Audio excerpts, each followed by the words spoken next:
Stocks rise on Wall Street with headline indices gaining over 1% as House Speaker Kevin McCarthy drops hints of a possible deal on raising the U.S. debt ceiling by the end of the week. Stocks in the Asia-Pacific trade higher, while the SGX Nifty 2 is indicating a positive start for the Indian market. Crude prices surge on hopes of deal on raising the U.S. debt ceiling. Projections of higher global demand in the second half of 2024 also boost prices. Meanwhile, hawkish comments by Fed officials and a rising dollar see gold trade below $2,000 an ounce. India's largest lender, State Bank of India, will report fourth quarter numbers today, with the street expecting the bank to deliver its best interest income growth in over 20 quarters. Also watch for numbers from ITC, with the street anticipating double-digit growth in cigarette volume and the FMCG business. Government and RBI amend foreign exchange management rules, bring international spending through credit cards within the $250,000 per year foreign remittance limit available to Indians under the liberalized remittance scheme. The merged limit will kick in from the 1st of July. The race for Karnataka Chief Minister looks to have ended, with top Congress sources indicating that Siddaramaiah will be the next Chief Minister, while DK Shivkumar will be taking oath as the Deputy CM. The swearing-in is likely to be held in Bengaluru on the 20th of May.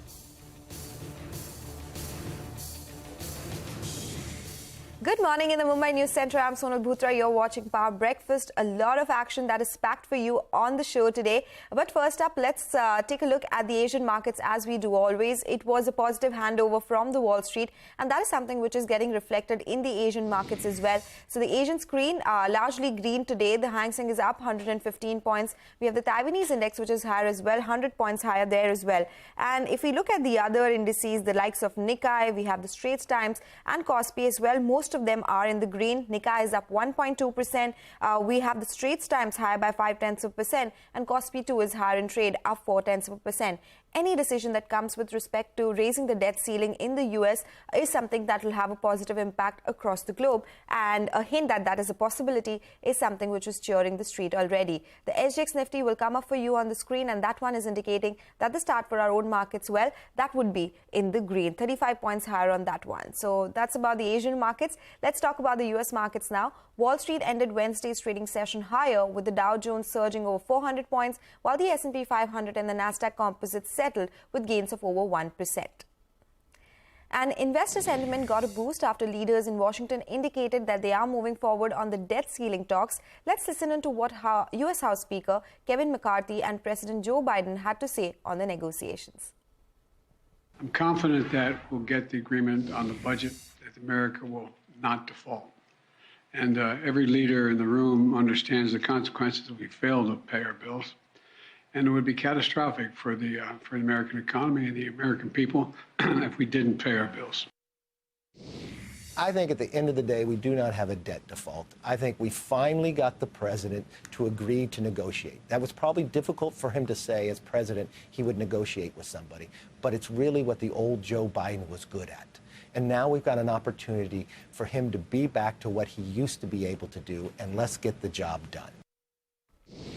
Okay, let's stay with Wall Street and the outlook. Let's listen into some important opinion on the U.S. markets coming in from Luke Bars of Goldman Sachs Asset Management and Christopher Harvey from Wells Fargo Securities. When we look at the market today, we're not saying beta returns are going to be great going forwards. We're saying pockets of the market offer great value. When we think about the quality businesses within the tech ecosystem, within parts of the industrial ecosystem, as much as there's a lot of anxiety around recession risk, we still think that's a low probability outcome. Debt ceiling is very likely we see some resolution, and we can get these great businesses right now where the market's putting a lot of anxiety into a way that we don't think is necessary. The market stayed fairly flat, even with some of the anxiety we've seen over the last couple of weeks. What we're really saying is, taking a longer-term view, the market is misjudging the quality of fundamentals in some of those technology businesses. So you referenced semis, great case in point. We have an underlying industry that is foundational to many of the major tech innovation themes that we see today. It was a heck of a day, especially if you're a regional bank. Big move up, some positive news out of that space. Obviously, that helped the rest of the market, but we still think we're in a trading range. We still think the macro is going to start to weigh over things. We think people are getting too excited about the debt ceiling in the short term, and we think that there's probably some more downside as we go forward in time. If you go back to mid-March, right, from mid-March to mid-April, that's basically the whole return of the S&P 500. What happened then?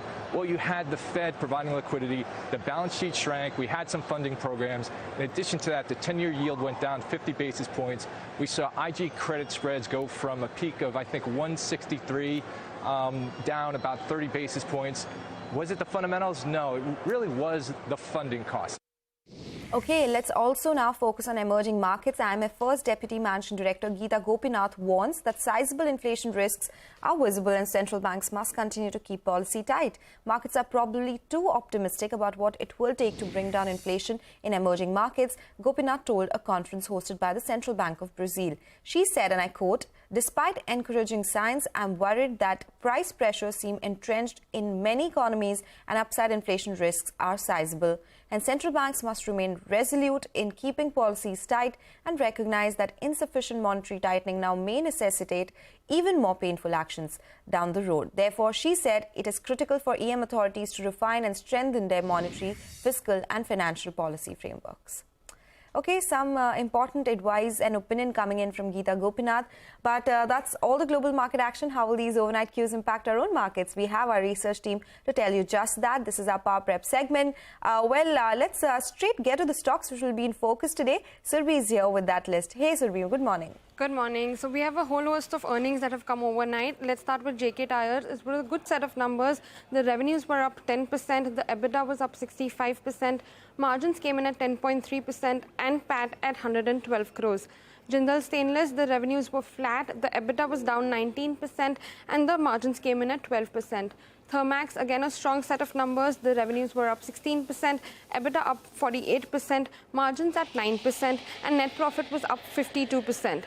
REC, it was an operationally weak quarter. The NIM and the spreads were at 19-quarter low. The gross NPA came in at 21-quarter low at 3.42%. And lastly, Whirlpool, again a weak set of numbers. The revenues were down 2%, the EBITDA was down 28%, and the margins came in at 6.3% versus almost 9% same time last year. All right. Thank you so much, Surbhi. So those are all the stocks that are in focus today. Let me go across to Nigel. He's joining in with all the cues from the FNO space this morning. Hey, Nigel. Well, morning, Sonal. The last couple of days have been a little bit jittery, though yesterday we came off the low point of the day. But no big worries. Yesterday, actually, there was unwinding of long positions, both on the Nifty as well as on the Nifty Bank. Open interest was down by around 7 to around 8%, telling you that some unwinding of those positions that were taken earlier took place. What did the FIs do? Well, they added some shorts. They added close to around 4,000 short contracts out, and now that takes the short positioning to around 53%. On the option side, they bought more calls than puts, but what's telling you that at higher levels, we'll actually see some bit of supply that comes in is the way they're writing calls yet again. More than 1 lakh call contracts were written yesterday. Now, you'd like to see some put writing, it gives you a bit of confidence. But since there is some call writing out there, with today's gap up, I think there should be some bit of resistance that will come in there. The call writing, has come, has taken center stage. 18,200, 18,250, 18,150. And the sense you got is maybe, in fact, call writing has become too easy. Now, since we're going to see a gap up, if we can sustain that, will these call writers get stuck on the wrong side? And I say this because today is the weekly expiry. So the Nifty will see some bit of volatility that will play out. So we'll have to keep an eye out on that front itself, which brings us to the levels. Yesterday, we bounced off that 18,115 out, so that becomes a near-term support. While on the upside, we're likely to start off in that resistance zone, 18,250, 18,300. If somehow we can get past that 18,300 odd mark, I'll tell you what, we'll be in for a massive short covering bounce. But what will take center stage in the second half of trade is going to be SBI's results at around 230 odd. So the Nifty Bank will be reacting to that. Back to you. Of course, that's the big cue we are watching out for today, right? Thank you so much, Nigel, for that. In some more important news coming in the morning, after a comprehensive victory for the Congress in Karnataka, the long-drawn race for the Chief Minister's position looks to have ended. Top Congress sources indicate Congress leaders have reached a consensus that Siddaramaiah will take over as the next Chief Minister of Karnataka, with DK Shivakumar set to take oath as his deputy. The swearing-in ceremony is likely to take place on the 20th of May in Bengaluru. Okay, time for a short break now. Up next, when we come back, State Bank of India, of course, is due to report its fourth quarter earnings. We'll get you the key expectations on the other side.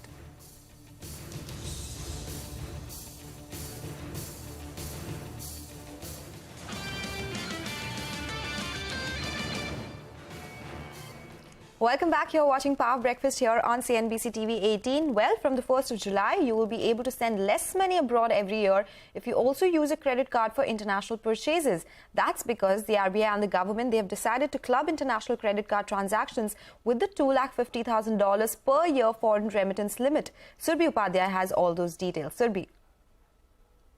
Well, yes, all credit card transactions with respect to international purchases, whether you're making those purchases sitting here in India online or whether you're doing it in a foreign territory, all of these credit card transactions are going to now fall within the LRS ambit, the limit. What is LRS? Of course, the Liberalized Remittance Scheme.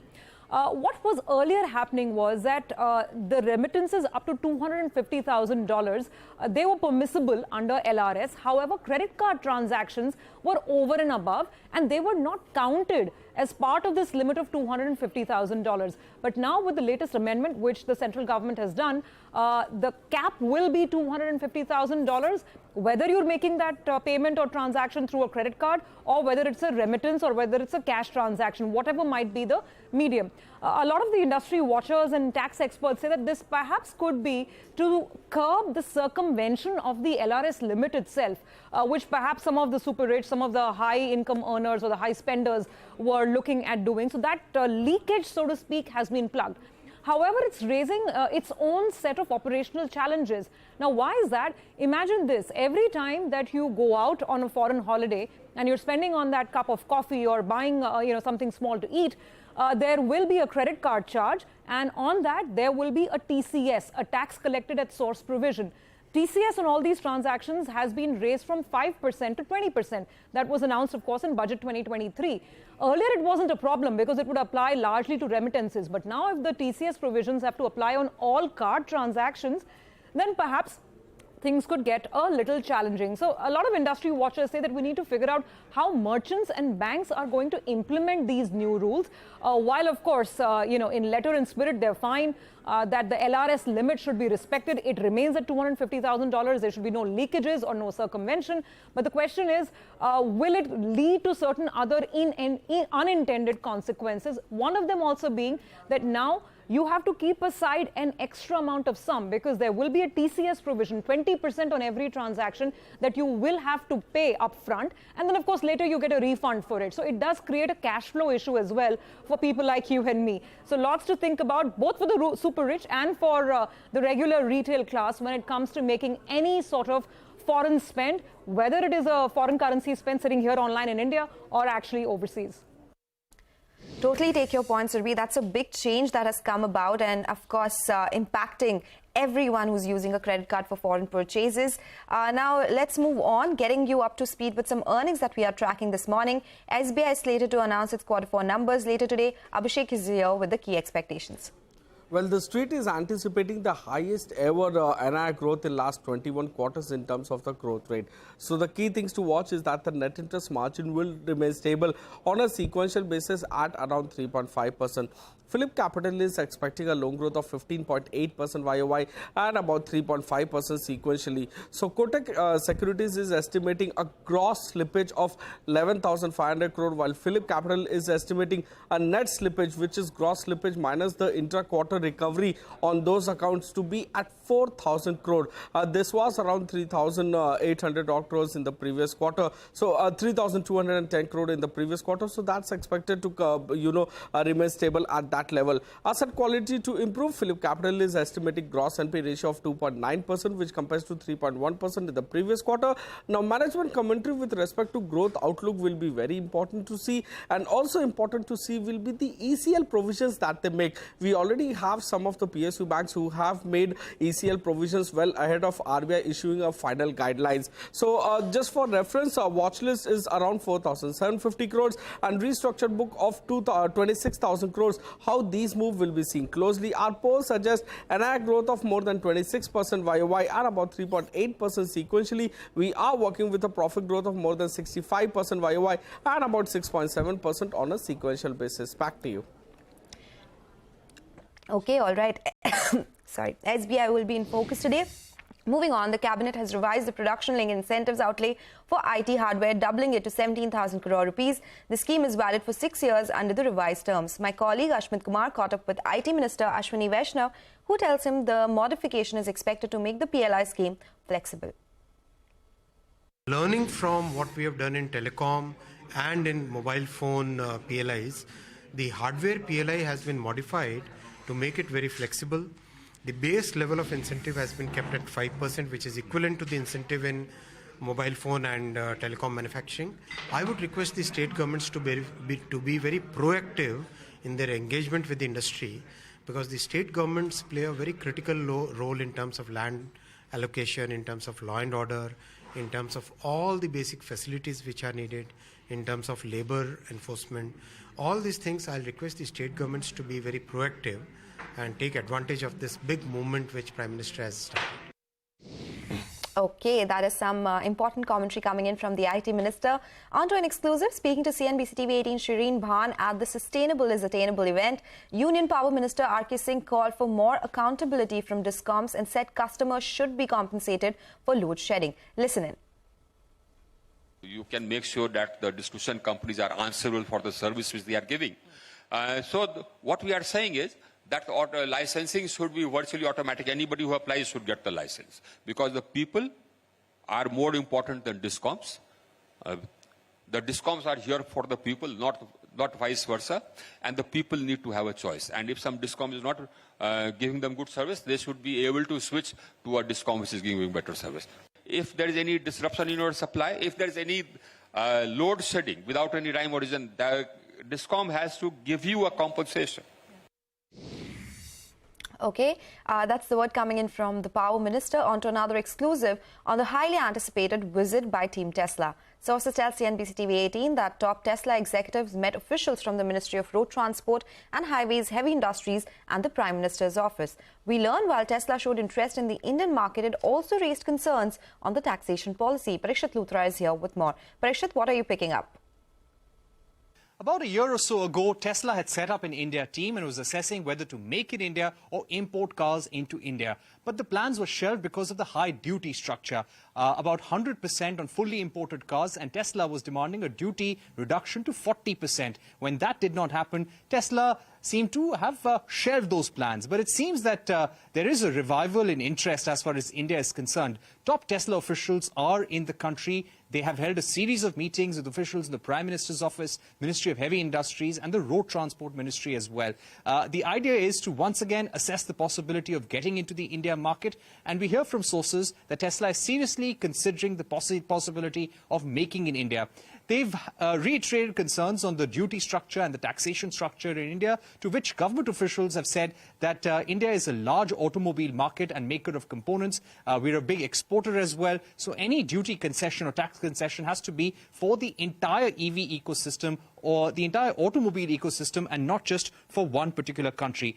We've also been given to understand from our sources that Tesla is considering 1 or 2 manufacturing locations outside US and China, and India is one of those locations. They've not really decided or made any concrete plans on India as yet, but they continue to hold conversations with Indian government officials. They've also ruled out coming into India with any kind of CKD or SKD facility. If they come, they will have a fully integrated manufacturing plant, or they would also like to import high-end cars into India. So let's see what happens in the days to come. But yes, government sources tell us that Tesla is showing serious interest in the India market. Okay, that is interesting. Thank you, Parikshit, for joining us with all those details. We'll keep coming back to you for more updates on this one. We'll do one thing, slip into a short break now. When we come back, we'll get you all the cues from the commodities market. Stay tuned for that.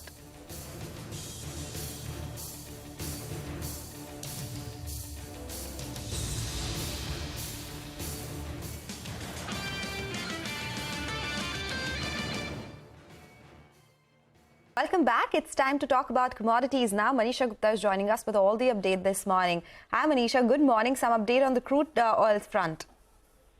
Oh, well, absolutely. 2.5% 1% of gain in the overnight market. So we are back around $77 a barrel for the crude oil prices from nearly 73 in this week itself. So it has been a good jump. There is optimism over oil demand. The gasoline inventories have seen a sharp decline, but the U.S. gas demand has gone up to 2021 highs, and that has been supportive. Also, with the G7 looking to target sanctions, evasions involving third countries is keeping the market slightly in the premium right now. So good going continuing into the crude oil prices. It actually has been a good session in the New York yesterday, and Asia seems to be following up on it. We are looking at the metal prices trading firm. Iron ore prices are now trading at a 3-week highs, and we've seen nearly 2% of gains coming for copper, aluminum, and zinc as well. And good going actually in steel as well. So across sectors, whether it's metals, energy, precious metals, there is positive cues in the Asian markets. Okay, positive cues coming in from the commodity markets. Thank you, Manisha, for that update. Moving on to some somber news as we end the show today. Hinduja Group Chairman Srichand Parmanand Hinduja, who was the eldest of the 4 Hinduja brothers, passed away in London last evening at the age of 87 years.